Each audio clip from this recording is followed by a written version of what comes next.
MBA का student है और 6 लाख रुपए में किडनी डोनेट करने की बात आती है और इसको पैसे की आवश्यकता थी, तो ये लड़का यहाँ पर। इंसानियत को शर्मसार करने वाली एक ऐसी खौफनाक हकीकत जिसे सुनकर आपकी रूह कांप जाएगी। क्या आप यकीन करेंगे कि शहर के नामी डॉक्टर और अस्पताल रक्षक नहीं बल्कि भक्षक बन चुके हैं? उत्तर प्रदेश के कानपुर और लखनऊ में चल रहा था मौत का वो घिनौना कारोबार, जहां गरीबी का फायदा उठाकर मजबूर युवाओं की किडनी कौड़ियों के दाम पर चुराई जा रही थी और रईसों को 90 लाख रुपए से भी अधिक में बेची जा रही थी। डॉक्टर सुरजीत सिंह आहूजा और उनकी पत्नी समेत इस गैंग के सफेदपोश चेहरों ने चंद रुपयों के लिए मेडिकल पेशे को कलंकित कर दिया।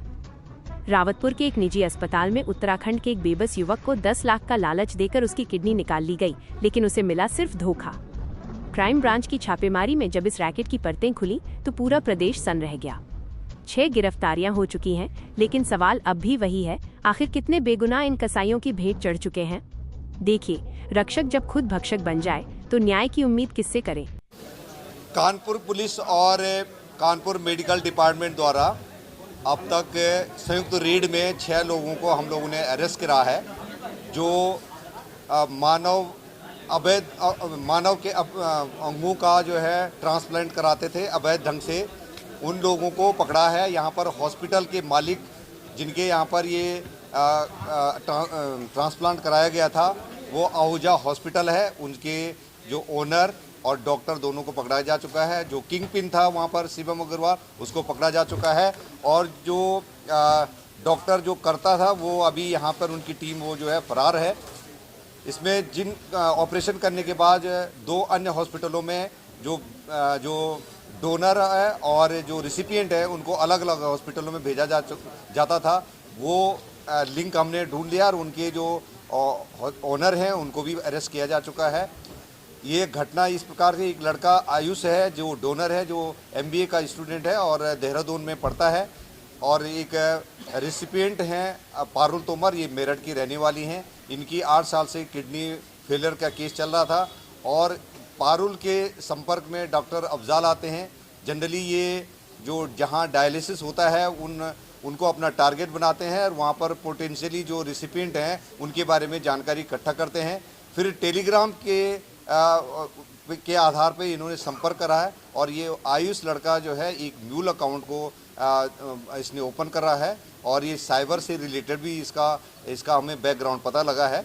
और इसकी और अफजाल के बीच में आपस में बातचीत होती है और 6 लाख रुपए में किडनी डोनेट करने की बात आती है और इसको पैसे की आवश्यकता थी, तो ये लड़का यहाँ पर आकर के अपने एक किडनी को इसने डोनेट करने के लिए ये वहाँ पर ऑपरेट करा गया है और रेसिपिएंट भी आती हैं। इसमें जब ज्वाइंट रूप से रेड करा गया है तो ये इसका खुलासा हो चुका है और इससे पहले मार्च में भी एक घटना कर चुकी है। इस हॉस्पिटल में 7-8 लोगों का अब तक ये पता लगा है कि 7-8 लोगों का जो है किडनी ट्रांसप्लांट हुई है, जो इलीगल है और इसमें हम लोगों ने अभियोग पंजीकृत कर दिया है। ये भी और जानकारी मिली है शिवम की तरफ से कि यहाँ पर अन्य 6-7 अस्पतालों में ये डॉक्टर रोहित की टीम द्वारा ऑपरेशन कराया गया है और किडनी ट्रांसप्लांट की गई है। इसके लिए हम संयुक्त रूप से CMO साहब और हम मिलकर के इसमें जांच पड़ताल करेंगे और जो लोग इसमें सम्मिलित होंगे उनके खिलाफ विधिक कार्रवाई की जाएगी। सर, लंबे समय से काम चल रहा था, अब तक कितनी ये लोग ट्रांसप्लांट करा चुके हैं या किडनी को सेल कर चुके हैं? ये अभी तक जो शिवम ने बताया है उसने 7-8 केसेस बताए हैं जो आहूजा हॉस्पिटल में, और कानपुर में 40-50 केसेस उसने होना बताया है। जिसमें खास बात एक है कि एक साउथ अफ्रीकन जो है लेडी का भी यहाँ पर ट्रांसप्लांट किया गया है। जनरली जो है रिलेटिव से ही जो है ट्रांसप्लांट जो रिश्तेदार होता है उनके द्वारा ही उनके से ही डोनेट किया जाता है और वो भी एक अधिकृत कमेटी है उसके माध्यम से होता है, परमिशन ली जाती है। और यदि अगर किसी प्राइवेट डोनर होता है, कोई अन्य डोनर होता है तो उसके लिए सरकार की मान्यता की ज़रूरत होती है और विदेशी के लिए ये पूरे रूप से उसके लिए सरकार की अनुमति की आवश्यकता है। तो इन सब चीज़ का यहाँ पर वायलेशन किया गया है और इसके विरुद्ध जो है हमने अभियोग पंजीकृत कर दिया है और इनके खिलाफ कार्रवाई की जाएगी।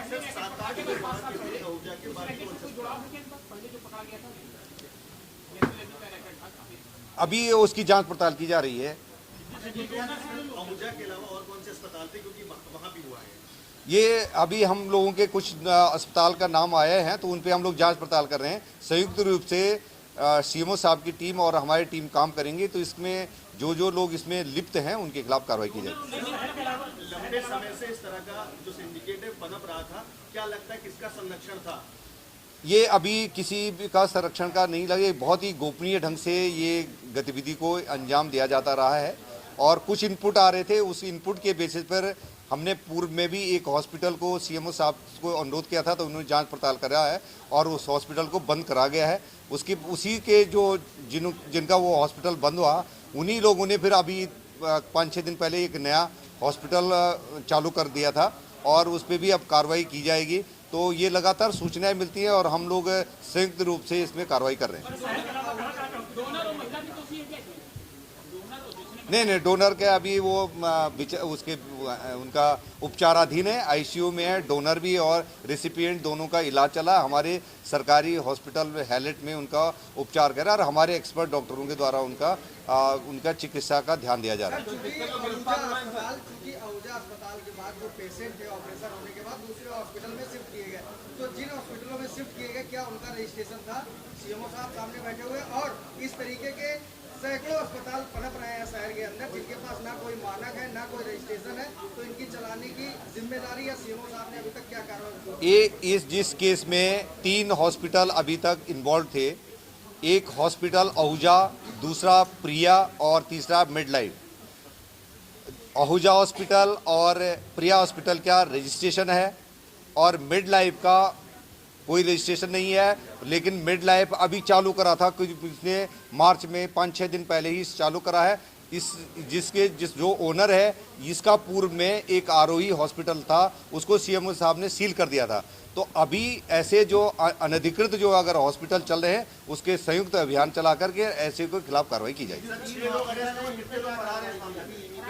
अभी जो हमारे 3 डॉक्टर ऐसे हैं जिनके बारे में पता लगा है, वो मेरठ के हैं, जो अफजाल के साथ के हैं, और डॉक्टर रोहित की टीम है, जिसमें एनेस्थीसियन, जिसमें सर्जन और उनके स्टाफ, वो लोग अभी हमारे पकड़ से बाहर हैं, उनसे पूछताछ होनी है और वो जो खुद भी अपना मेडिसिन भी लेकर के आते हैं, सारा सिस्टम अपना लेके आते हैं, जो उन्हें सारी रिकवरी हमारे पास है। तीनों हॉस्पिटल की डीवीआर हमारे पास है, उसकी स्टडी की जा रही है। उनके मोबाइल फ़ोन के उन्होंने डेटा डिलीट कर रखे हैं, उस पर भी हमारी टीम जो है काम कर रही है।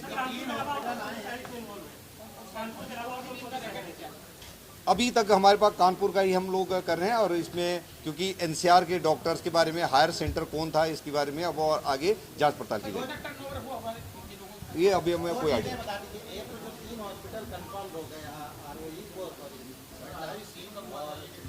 ये इस प्रकार की इलीगल ऑर्गन ट्रांसप्लांटेशन का काम होता है, उनका लाइसेंस तुरंत निरस्त हो जाता है और उन लोगों के लिए, जैसे मैंने बताया कि जो लोग इसमें इन्वॉल्व हैं, डॉक्टर और जो स्टाफ इन्वॉल्व है, उनको 10 साल तक की सज़ा और 5 लाख से लेकर के 20 लाख तक का जुर्माना का प्रावधान है। लखनऊ की हर बड़ी हलचल, अपराध की सच्ची खबरें, द लखनऊ टाइम्स, सबसे तेज, सबसे सही।